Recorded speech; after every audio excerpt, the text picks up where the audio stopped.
Good morning, children. Today I am going to teach the second unit prose lesson. Now we are going to see this lesson on I Can't Climb Trees Anymore. And the author is Ruskin Bond. Now, first we are going to see about the author. The author, if you see, was born in India, but his descendants were from the British. Say his great-grandfather, great-great-grandfather, all of them were British people. Then slowly his grandfather came to India, then his parents. So he is of a British origin. Then if you see, he was born on 19th May 1934 and still he is alive. And he was born in Kasauli in Punjab. Then if you see, he was adopted now at present. You may think where he is. He is not married. And so he has been adopted in a place at Landor in Mussoorie. Mussoorie is a hilly region. And he is still residing with that family.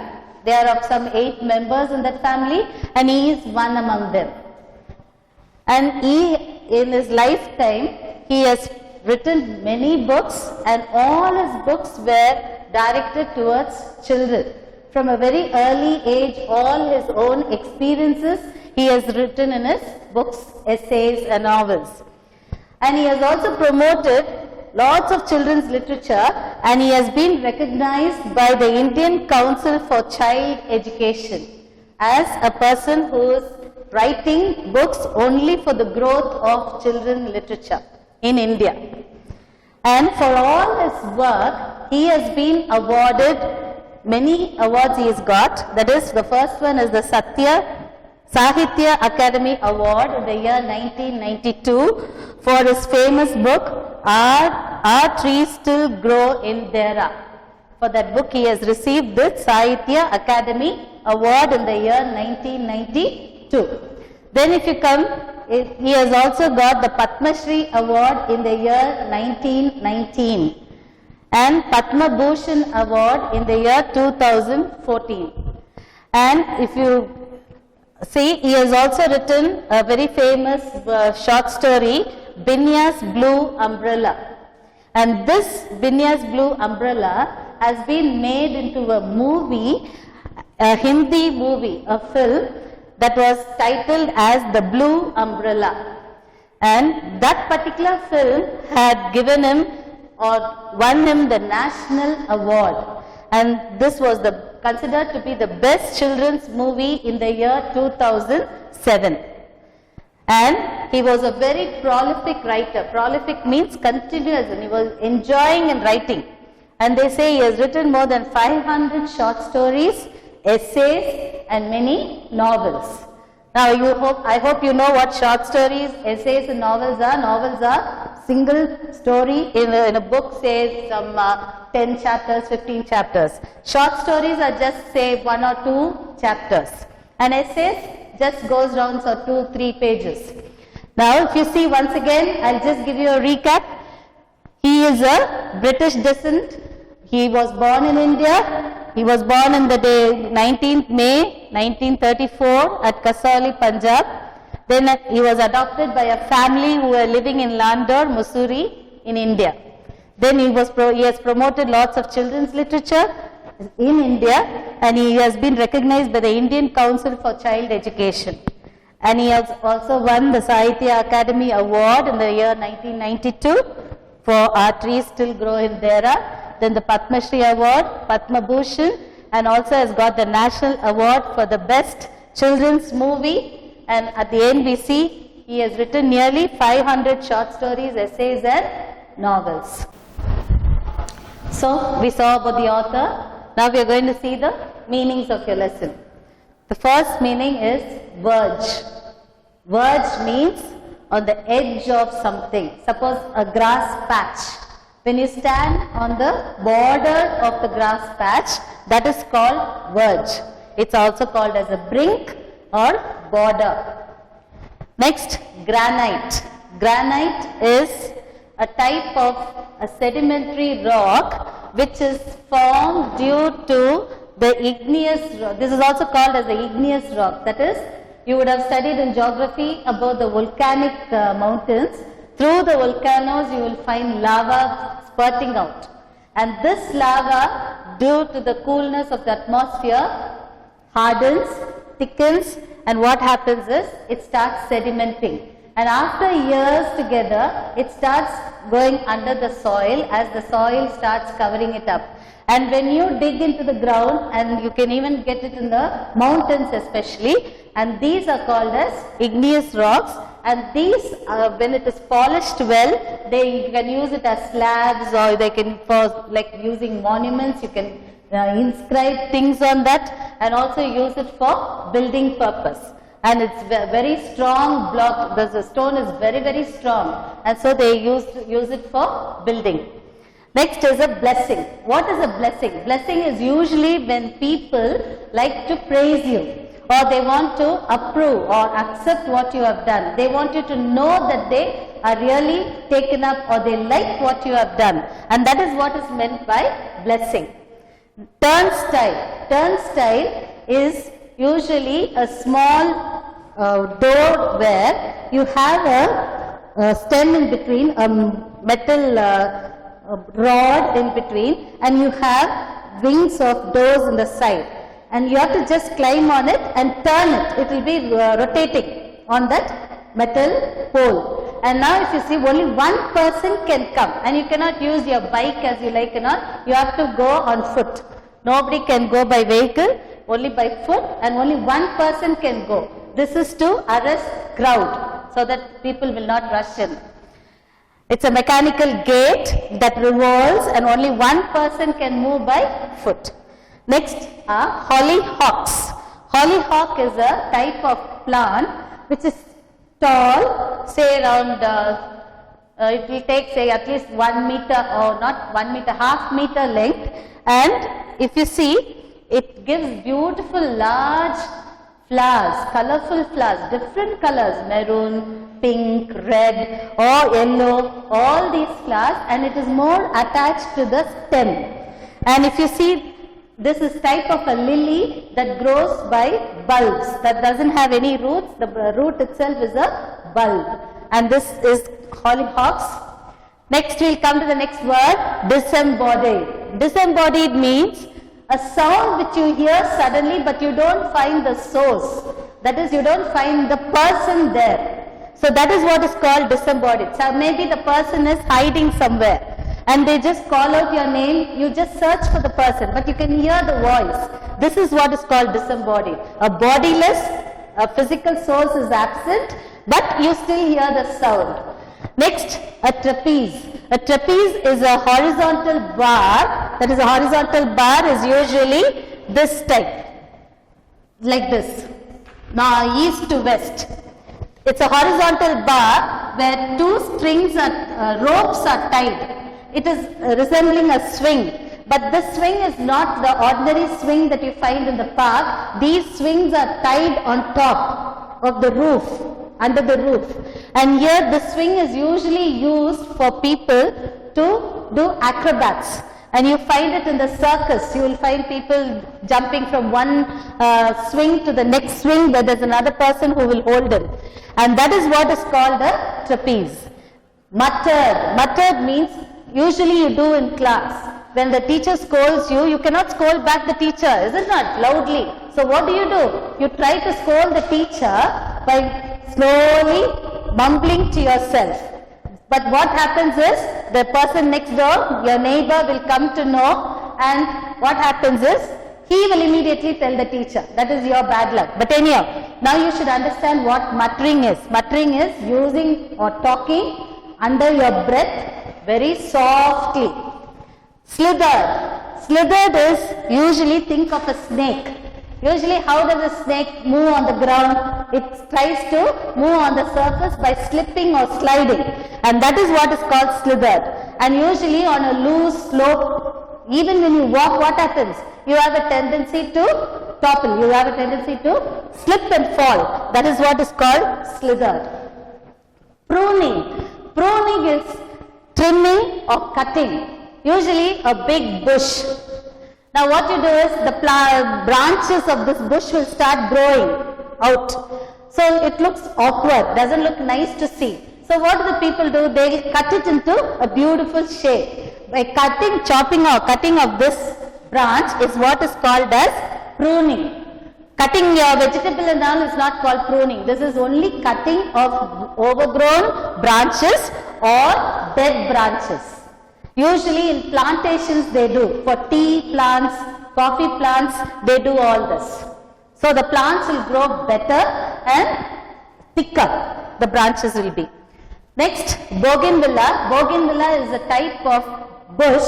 It's also a creeper. Sometimes it climbs on even walls and all that. But this bougainvillea is an ornamental shrub. Why they call it as ornamental is, to look it looks beautiful, but you cannot use it for anything. It doesn't have any usage. No purpose for this, but only to beautify your building. And this doesn't have any smell, or it cannot be used for anything, as I said, and it can last for a very long time, these flowers. They can bloom, and for 2 weeks also it will be alive, those flowers. And since it doesn't have any smell, it is papery also in texture, so it is called also as paper flowers. So bougainvillea is another term, paper flowers. Chiming. Chiming is all the bells, the sounds of bells ringing. And in your lesson, chiming means, usually those days we call them as grandfather clock. And this grandfather clock is big and it will be against the wall. And if you see, it will be like a cupboard. And it will have this pendulum hanging. And for every 1 hour, it just to announce to the people that 1 hour is over, there will be a bell sound, and that is what is meant by chiming. Budgerigas. Now budgerigas are a type of parrots that are found in Australia in the wild, in the forest. But they are very small parrots, but the only thing is they are also found in wild, but our people, they love to keep them as pets. So they will keep them in cage. And this type of parrots, if you see, they have a green and yellowish head with a bluish body. So this is what is called as budgerigas. And this is also not only found in Australia, it's also found in India now. Now, we'll go to the next word, veranda. Veranda means an open corridor. Usually, suppose imagine we have a corridor in front of the principal's office, and that corridor, suppose you remove the wall, an open corridor. You just imagine when the wall is not there, and that is called a veranda. So people can sit there and watch the others going up and down. Next, cranking. Cranking here means especially those engines. Nowadays you find some autos, it will not start. So what will the driver do? He'll go behind and he'll try to turn something. He'll put a rod inside and turn it. And then the engine will start. And that is what is called cranking. So you can imagine a particular grandfather would have had a very worn out car, and he is trying to start the engine by using that rod and rotating it or revolving it. It's a circular motion. So that is what is called as cranking. And that sound that comes while you turn it, that is what is called cranking. Next, whom do you call as middle-aged people? Middle-aged people are those people who are from 45 to 65 years of age. That is after adulthood and old age. After 65 is called as old. Then before 44, till 44 it's called as adult. So 45 to 65 are called as middle age or late or middle adulthood. It's otherwise called as. Next, youth. Who are called as youth? Youth are people who are between 15 to 24 years. This is according to UNO. But USA has told that even from 18 to 30 years is also called as youth. So UNO has accepted both 15 to 24 and 18 to 30 years. That is Up to 14 years we call it as late childhood, and after 24 we call them as adult. So between late childhood and adult we call it as youth. Next, sprightliness, light, lively and full of energy. When do you have this feeling? Especially when you are happy. When you are sad, the way you move, the way you walk looks very heavy. You yourself have a downcast eye. You don't look at people, you only look at the ground and walk. Why? You feel heavy, you feel sad, you feel dejected. So what do? You have a tendency to look down. So your step also is heavy. But on the other hand, if you are very happy, something good has happened to you, what happens? Automatically you can see, you will start running, you feel light, you feel your body like as if you can do anything you want, you can even climb something. So that is what is meant by sprightliness. So it all depends on your mental setup at that time. Next, a colonel. A colonel is an officer in the army, and that too only in the British army. That is, he is above a lieutenant colonel or below the brigadier. So this is an officer cadre, and a brigadier is above the colonel and below a major general. So this is the meanings for these lessons. So just go through all this. So now when you see the title of your lesson, it says, I can't climb trees anymore. So what do you understand by this? So somebody is not able to climb trees anymore. Anymore means hereafter. That's all. He cannot climb or she cannot climb trees. Now who is the author? That is Ruskin Bond. So now you can understand, Ruskin Bond, the author, he says that he will not be able to climb trees anymore. So what is the reason? How does this context come in this lesson? So let's go through the lesson now. The author, if you see in the beginning of the lesson, you see him standing on the verge of a grass. I already told you, what do you mean by the verge? Verge means the border of the grass. He is standing on the verge of a grass, and there is a road, there is a grass plot there. He is standing there, and there is a wall. Now there is a wall here, there is a grass patch here, there is a road here. So this is the road, this is the grass, and now there is a wall here, and he is standing here. So our author is standing on the verge, and he is looking on the other side of the wall. He is just looking at the wall, on the other side of the wall, and on the other side of the wall you can see there is a house, and he is looking at the house. And what does he see? He is going on watching to see whether there is any change in that house now. That shows this author already knows about this house. Now he is looking, gazing at the house on the other side of the wall, and he is just seeing what are all the changes that has happened then. And then he looks that the blocks or the stones that have been used to build the house, the granites, they are still intact. It is still there. And not enough, one change has taken place. There is a outhouse. What is an outhouse? An outhouse is a house built away from the main house, that is mainly for the servants to live, or any guests who come in, they can live there. It is a full house, that is, you can cook, you can sleep, you can do whatever. It is a regular house, but it is not used by the owners. You give it to the servants or guests. And there was one outhouse there. And now what the other changes he found was, there were not that many trees still there. The number of trees were lesser than before. So these are the changes he sees. And then he also sees there is a mango tree and a jackfruit tree that was already there.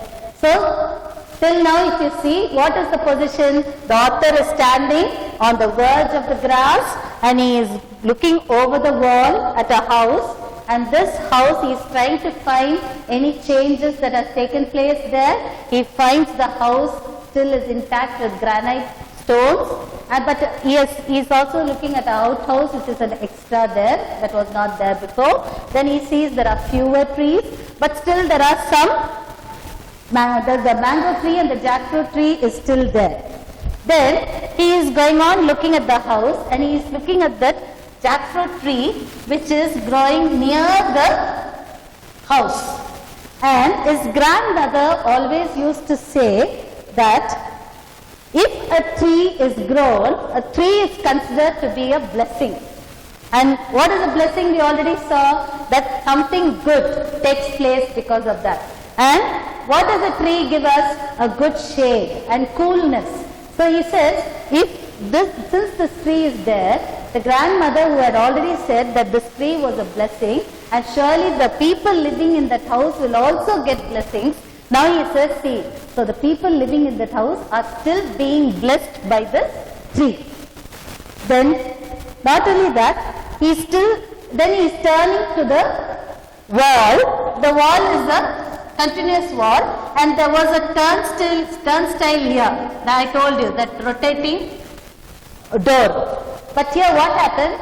The turnstile was removed. When he was living there, the turnstile was there, but now it was removed. Instead, it was covered with the wall. And then he also saw some wild hollyhocks. We already saw what hollyhocks are. They are all these flower plants. It was all in a bed, in a row. Beautiful they were looking, with pretty colors, flowers and all that. Then, as he was going on gazing or looking continuously at this house, suddenly he heard a voice. And this voice, he didn't know who was speaking, he could only hear the voice. That's why it's called as the disembodied voice, sound. He heard a sound, and what that sound said was, "What are you looking at?" So immediately he looks to find out who is asking that question. Then later he finds a little girl of say around 12 to 13 years of age. 12 to 13 years of age with lively eyes. Usually children at that age are very, very happy and carefree life.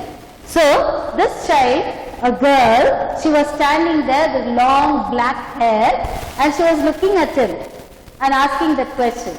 Then this author asks her, and he just replies by telling, "I'm just looking at the house."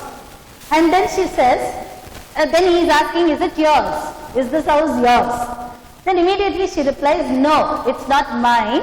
It is my father's house." Why are you looking at it? Are you planning to buy it? So immediately you must understand, why did she say, even though she is living in that house and it is her parents' house, why does she say that it is her father's house?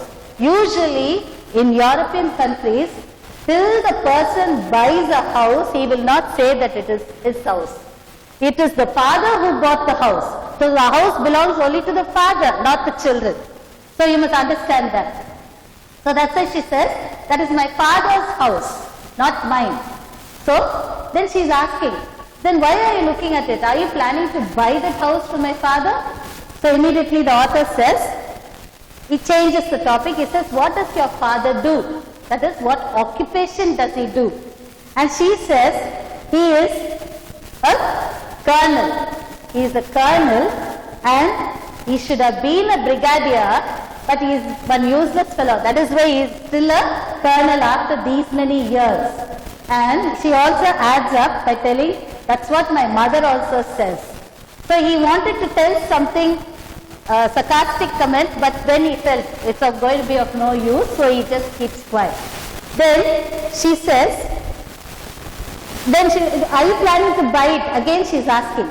So he says, no, I have not come to buy it. Then, why are you looking at it? So usually when you look at something, when two let go, you go inside the house, you see for what? The reason is you want to buy the house. But then she says, but since you are just looking at it, then you don't want to buy it also. And then she asks, then he says, no, this is the house where I lived when I was a child. I was here, I was living with my grandmother. And my say for 25 years I lived here. So from his birth till 25, he lived in that house and it belonged to his grandmother. Then his grandmother died and so they were not that well off, so they sold the house and they went away from that place. So he had come to see that house to see how it was. What are the changes that had taken place. Then she was silent for some time and then she said, okay, now you have left the place. Are you planning to buy it? So she was still under the impression that he was there to buy it. But then she said, but you don't have money. She herself is telling that you have come to buy it, but you don't have money. What do you think this means? Surely the author was not looking like a prosperous author. He was not looking rich. So automatically she came to a conclusion that the author is not going to buy it because he doesn't have enough money to buy it. Then he says, no. Then he says, I just came to see it. And I was just looking at it. And she says, and he's asking her, for how long have you lived in this house? And she says, for 3 years. So how long has she lived in that house now? For 3 years. And he has lived in the house for 25 years. Okay. So, for 3 years she has been living in that house. And he says, can I come inside and look at the house? Then she says, it's no problem, why come? But your parents may scold you. But she says, no problem, my friends can all come in. But then he says, okay, in that case, if your friends are allowed, but old man like me, will they accept? Then she says, what's wrong in that? Even elderly friends can also come. So, then she is asking, how old are you? Then immediately he says, I am a middle-aged man. That's what I told you. Middle-aged men are, say, 45 to 65 years. Then immediately he wants, after seeing the girl and the house, he thinks of his childhood days, his early adulthood. So immediately what he says, you don't have to open the door. I will just climb on the wall and try to come across the wall. So he thought he can do it. So he somehow managed to climb the wall and he sat on the wall. By then he was so tired and breathless. Breathless means after running for a long time, you gasp for breath, isn't it? So this old man started gasping, breathless. So he sat on the wall. And then the little girl understood that he couldn't come down. So she said, can I help you? So she gives her hand. So he takes hold of her hand and he tries to come on the other side, but somehow he slips and he falls into that flower, hollyhocks path. And one particular poor plant was crushed completely. And so somehow he fell with a thud, got up, and they started walking towards the house. As they were walking towards the house, he saw the mango tree. There was a mango tree, and below the mango tree, on the shade of the mango tree, there was a bench. And this bench, he always remembered sitting with his grandmother. Grandmother used to prune all the rose bushes, bougainvillea, all these plants, she will prune it. We already saw the meaning of pruning, that is cutting off all the branches. And she used to feel tired and she used to sit on the bench to take rest. As she was sitting there, you would have known this author used to sit as a little child and he used to talk to his grandmother. And so he said, why not we sit on the bench? I don't want to come into your house, I'll just sit on this bench. So she says, okay, I'll also sit next to you. So both of them are sitting on the bench and they are just quietly, this author sitting there, he just closes his eyes and starts thinking silently of all his childhood memories. And then he remembers the piano, music from the piano, from the house. Then he also hears, this is all imagination. There is no piano now or the grandfather's clock now, but he just imagines those sounds. And he is imagining the grandfather's clock chiming, the sound as if the hour is being announced. Then he also imagines the constant twittering or the sound made by the parrots that were encaged there. Then also grandfather's cranking of the old car. That is what I said, when starting the old car's engine. So all these sounds he is sitting and imagining. So 4 things he is imagining. One is the music from the piano. Next is the chiming of the grandfather's clock. Next is the twittering of the birds which have been caged on the veranda. Then the grandfather trying to start the old car's engine. So these are the 4 sounds that he is imagining. Then suddenly he opens his eyes and he looks at the jackfruit tree.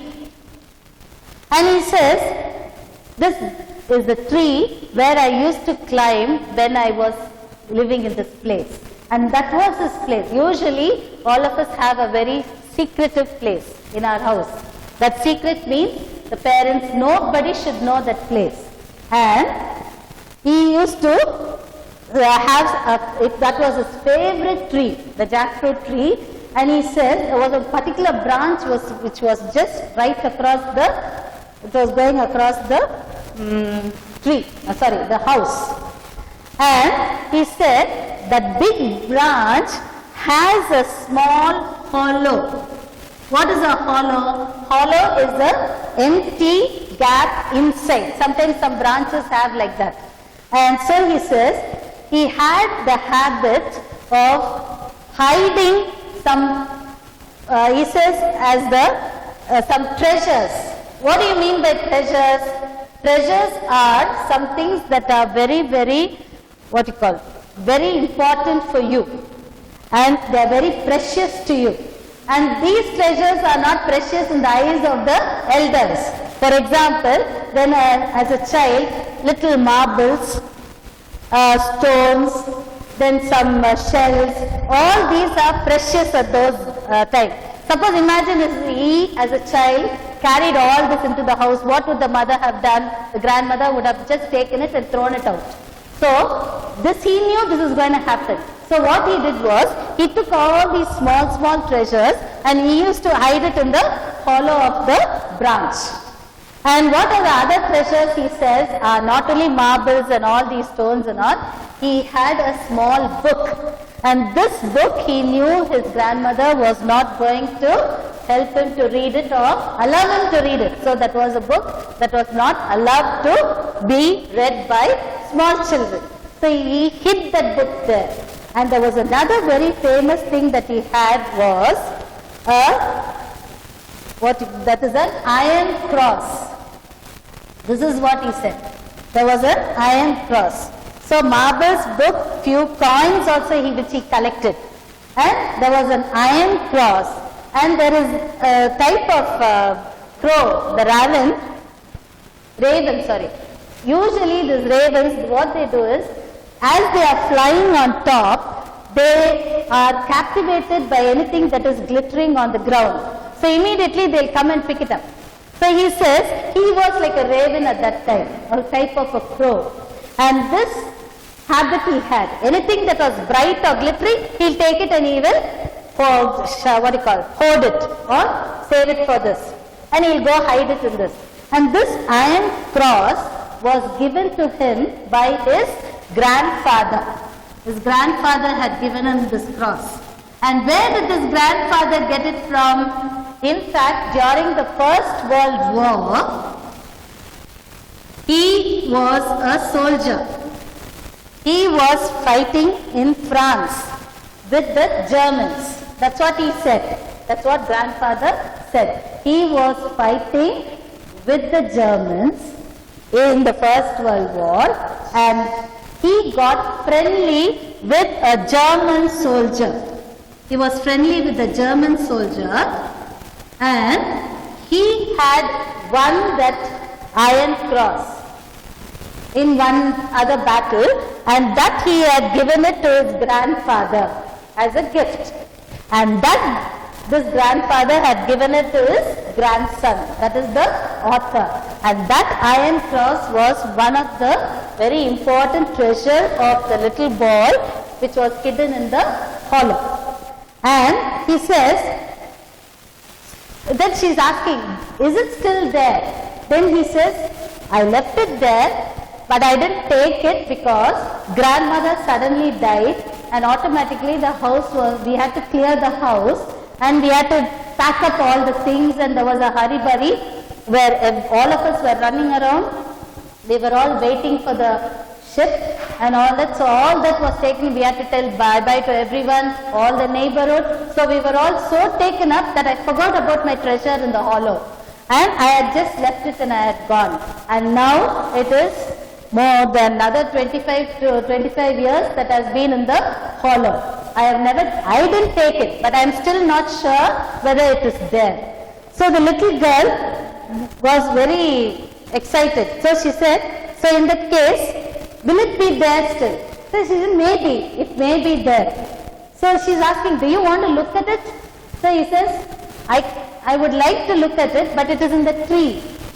Someone has to climb the tree. But here, this is where the author says, I can't climb trees anymore. So now he is old, he cannot climb. He says, now I cannot climb trees. So immediately the little girl says, okay, I can climb trees. I will help you to get the treasure. So he says, okay, if you want to go, you get it for me. So immediately she is so excited, she runs, she goes up the tree and she takes the iron cross, and she is so excited in getting the iron cross. She comes running, and remember, she is barefooted. What do you mean by barefooted? That is, she is not wearing any slippers or shoes or anything. She is just barefooted. She comes running towards him, clutching the iron cross in her palm. So as she is running, he is sure that she has found it, and she is very happy, and she gives it to him. And then he sees that the iron cross was rusty by then. Rusty means what? It has been there for more than 25 years, and surely there would have been, because of the air and the oxygen, sunlight, water, everything, what happens? This becomes very, very, rusty, the brownish in color. So he says, okay, now she tells him, so you can have it. This is your treasure, take it with you. Then he says, no, you found it. If you had not climbed the tree, you wouldn't have found it, and it would have stayed for another 25 years unknown to anyone. And after that, maybe it would have died along with the tree. So he says, since you found it, you keep it with you. You can have it as my remembrance. Then he also says, if I hadn't come, it would have been there. So that belongs to you. So you keep it with you. Then she is very much taken up, and she says, okay, and she takes the cross. And then she says, now I understand why you came. You didn't come to see the house to buy it or anything. You must have come to see whether the iron cross was still there. So he says, I don't know, maybe that was behind my mind. It could be. That's what he says. Then she says, but he says also, it's not only for the iron cross that I had come to get back my youth. That means what? My early age that I had spent in this house with my grandmother and grandfather. So he says, that is the main thing that I came for. I just wanted to see the old house that I lived in, how it has changed and how I had been running around, all my old memories. I wanted to bring back all my old memories. Then she understood, but the little girl did not understand what the author tried to say, but the author understood what he really came for at the end. That is to bring back all his early memories, early happy memories. Then slowly he came to the gate, and she also came along with him to the gate. And in our thing, that's a very good thing that where you have to come to the gate and leave your guest. That is a usual thing. Then if you see, she came there and she started waving to him to go, and then he went. When he came there, in the beginning, when we saw on the verge of the grass, he was sad. He was looking very heavy-hearted and all that. But after all these encounter with the little child and his finding of all his old memories, when he was leaving the house, he was very light-hearted, he was very happy. He felt as if he had lived his childhood days. And so his steps also started becoming very light. He started walking faster, and when he came to the turn of bend of the street, he turned and looked at her and waved again, and he was going towards the bus stop. And he felt as if the breeze from the mango tree was mixed in the air, and he was taking it in, and the summer breeze, he felt as if the blood was running very fast in his veins, and he had forgotten all his sadness, and now he even came to an idea where if he was given a chance, he could even climb trees. That's the idea there. When he said that he couldn't climb trees, he was so light-hearted that now even if the challenge was given to him, he says that with this happy memories that I am going, I even feel that I could have climbed trees then with the little girl. So, with this, I come to the end of the lesson. Now you can understand how the author tells the little girl, he has lived all his childhood memories, he comes there, and now he goes back with a very light heart, and he is even ready to climb trees. So with this, I hope you have understood the lesson. We will finish the lesson with this. Thank you.